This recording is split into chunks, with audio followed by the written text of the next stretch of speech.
Yo, what's going on, guys? Welcome back to another video on Black Beacon. So in today's video, we are going to talk about which standard 5-star character should you guys select.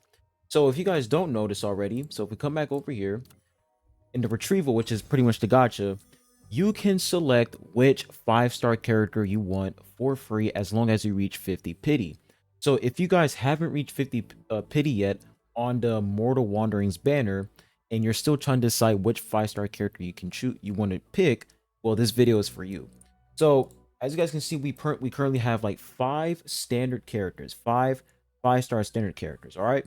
So I'm going to talk about each character, and I'm not going to say which one is the best out of all of them, because once again, guys, we are in the early phase of the game. So every character is going to be good, but I'm going to talk about, each character and how you want to use each character and what they're really good at. So the first character I want to talk about here is Li Chi. So this guy over here, okay?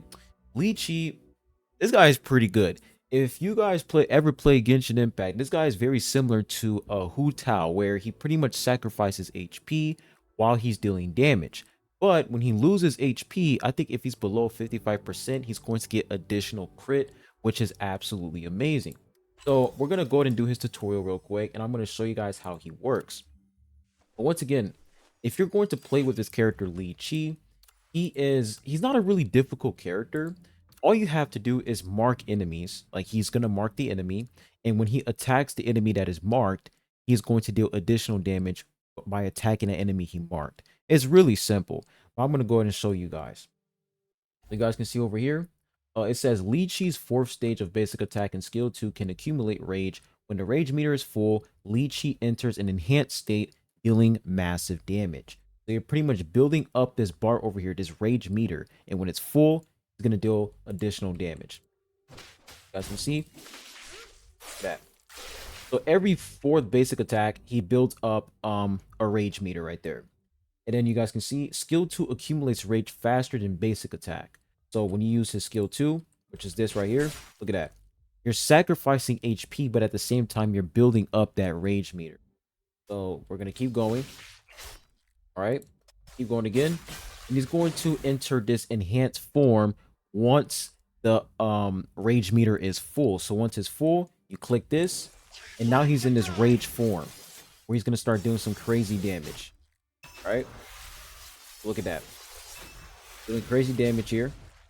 And then when he's out of that form, he's going to be inactive for like 2 seconds, which sucks, but that's totally fine. So he's going to be inactive for like 2 seconds, and then the cycle pretty much repeats itself. So you do this, all right? You spam skill 2, okay?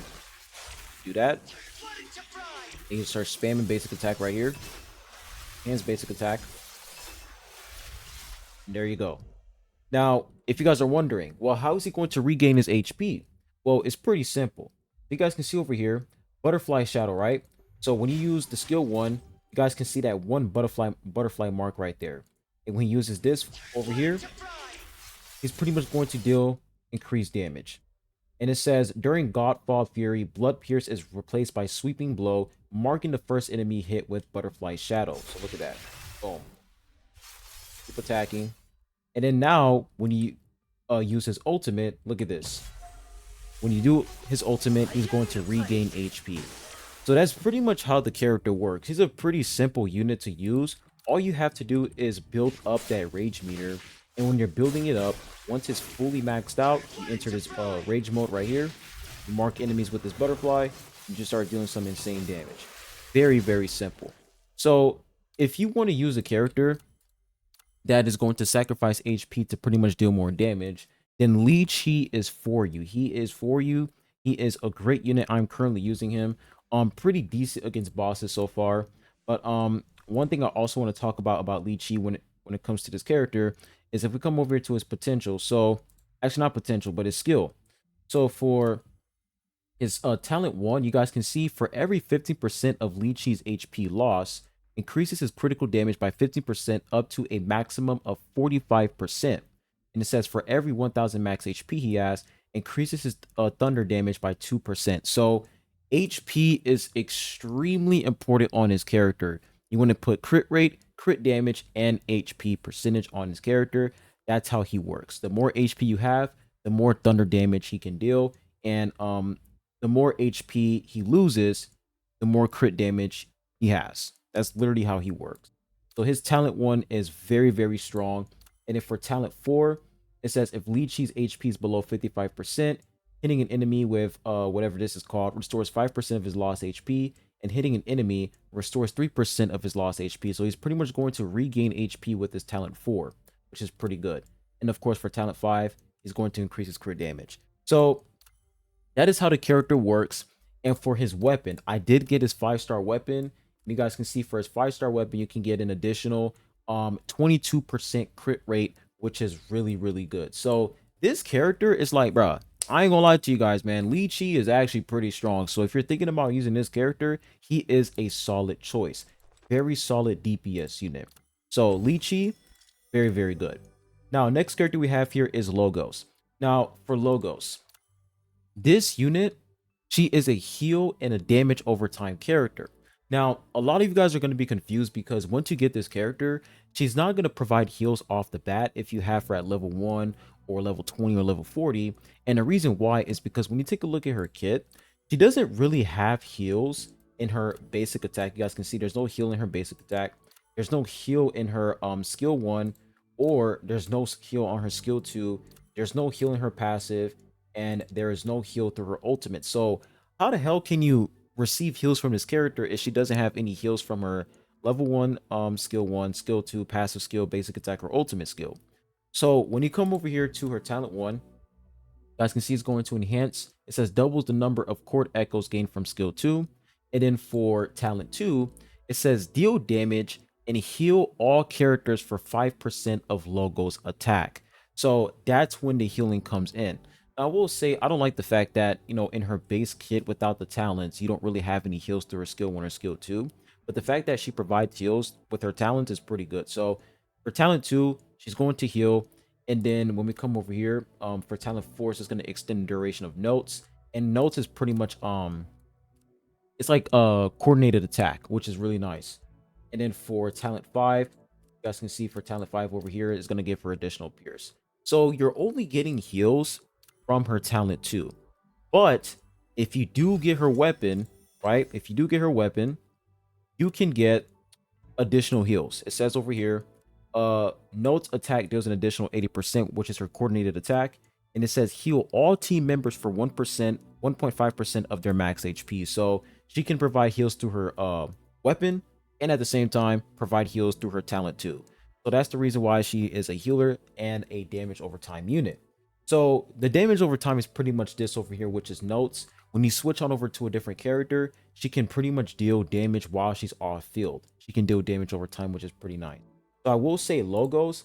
Logos is a very nice character to pair up with Zero as well. She's a really good unit, man. You can pair her up with anybody. She is a universal character because her job is to just heal and deal damage off the field. That's pretty much it. Like, she just does her job really, really well. And she can also deal some pretty good damage. So Logos, if you guys are thinking about picking this character, she is not a bad pick. She is very, very good. And I actually picked her. She's actually very, very, very nice. So Logos is also pretty good. Viola. Now, when it comes to Viola, this character is very simple, okay? You guys can see it says Synchro and AoE. Her job is to just deal AoE damage, and that's it. It's really easy for her to build up that electric elemental damage. So you guys can see when you combine her skill 1 and her skill 2 together, you can do some crazy stuff with this character. Now, I was hoping that she would at least increase electric damage, like electro damage. That would be pretty good, but she can't really do that.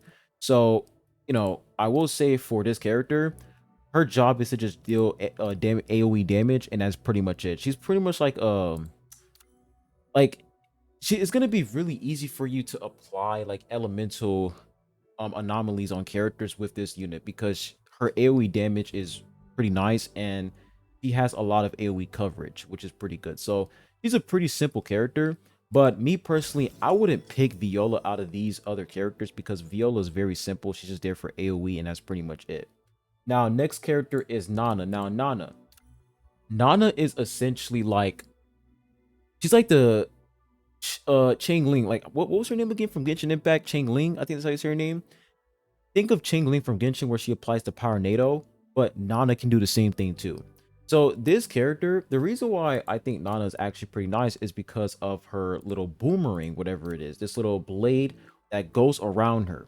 It's really, really nice. And the reason why it's nice is because this blade can essentially inflict uh elemental anomalies on the enemy. It can inflict elemental damage on the enemy. And you can pretty much switch to different characters while this elemental anomaly is attacking enemies, while it's being inflicted on enemies. So the fact that she's able to do like off-field damage is really, really good. And I can see that, later on in the future, she might be good in a few team comps because she can do off-field damage, and at the same time she can apply elemental status effects on the enemy. So I think that's what she's really useful for. When it comes to her talents, you guys can see Moonblade. She gets Moonblade there. That's like the best part about her kit. And yeah, she's a pretty simple unit, man. You just, deal damage with her. You get that Moonblade. The Moonblade circles around her. And then you pair up with other characters like, let's say, Logos, for example, who applies light elemental anomaly on the enemy alongside with Zero. Nana is actually going to be pretty good. So Nana is actually not a bad pick. Now, last but not least, we have Ereshan. Now, Ereshan, this unit, she's a burst charge unit. She's a DPS. And I will say she's actually pretty nice paired up with Zero. If you put her with Zero and Logos, you're cooking because she's able to inflict of course elemental reactions on the enemy. Like she's able to inflict an elemental reaction if you pair her up with Zero alongside with any other light unit. She's actually pretty nice. She's actually pretty good. So I will say when it comes to this unit over here, Erishin, if you're using her without elemental reactions, she's not going to be that great. But if you use her with units like Zero, who can boost her attack and her crit alongside with Logos, this unit is actually pretty good. She can teleport with her, I think this is her scythe. She can teleport with the scythe. She's actually pretty nice. She has a lot of AoE coverage. So, Erishin is also a pretty good unit as well. So I pretty much talked about every character and what they're really good at. Erishin is like a burst unit. Really nice damage, especially when you pair up with characters like Logos and Zero. Logos is pretty much like a coordinated attack unit, and she can also apply elemental reactions like light anomaly on the enemy. So Logos is like an off-field coordinated attack unit, but at the same time deals pretty solid damage, and she can heal. Viola, pretty much an AoE specialist unit. Nana, I'll say also AoE specialist as well. And Lychee is just like pure damage while sacrificing his HP. So honestly, me personally, the best pick here would be Logos. Logos is the best pick here because she can work in so many teams. She's a universal support character. Universal. She doesn't buff your allies' damage, but that off-field damage is really nice. And at the same time, she can heal, which is really, really good. So, healers work long term. Meanwhile, when it comes to DPS characters, I don't know how the power creep is going to work in this game, but if it's going to be aggressive, then I would value a healer, a unit that can do coordinated attack and heal versus a character who's just going to deal damage. So I would go for Logos, guys. Logos is really, really good. Lychee. Now here's the thing with Lychee, right? If you don't have this character over here, where's she at? If you don't have Ozzy, I'm going to talk about this character in another video, but Ozzy is really, really nice, especially with Lychee, because this unit can essentially reduce, I think she can reduce the enemies, like she can apply like, she can reduce the enemy's defense, and it can take a lot more damage. So if you look at her passive skill, it says reducing their damage resistance for 20 seconds, which is honestly pretty good, right? And then come over here to her talent 1. It says reduces all affected enemies lightning damage resistance by 10%. So she is going to be very, very good with Lychee. So if you have this unit and you want to pair up with Lychee, that would be pretty nice. But yeah, she is a really nice unit to pair up with him. You guys can see over here, she can also reduce their attack and defense by 10%. And then for talent 5, it's just Pierce right there. But then when you take a look at her potentials, so for P1, it says damage resistance reduced to 10% for 5 seconds. This over here, you get like can reduce the enemy's movement speed by like 40% for 5 seconds. And then over here, you get like an additional skill 2 right there. And then P4 is just not P4. I think this is P6. You're just increasing her damage. But yeah, guys, I would pick Logos, man. Logos, best character out of all of them, in my opinion. I think Logos has a lot more value compared to everybody else. But if you already have Logos and you're trying to select another character, then I would either go for Lychee or I would go for Nana. That's me personally. All right. When we take a look at Logos's P1, right? If you're trying to get a dupe on any character, her P1, not bad. I want to say you should get her P1. Is her P1 good? Her P1 is at either. What about her P1? Gains 100% damage boost. Okay, her P1 is actually pretty solid. His P1. You guys can see Lychee, man. Lychee, he's just a crazy unit, man. Like, his kid is just insane. And then what about her P1? Increases damage. So their P1 isn't that insane. But yeah, guys, Logos. I would go for Logos, man. A lot more value compared to everybody else. But if you want a character that's going to deal some pretty solid damage, Lychee is honestly a good pick too. Lychee is very, very good.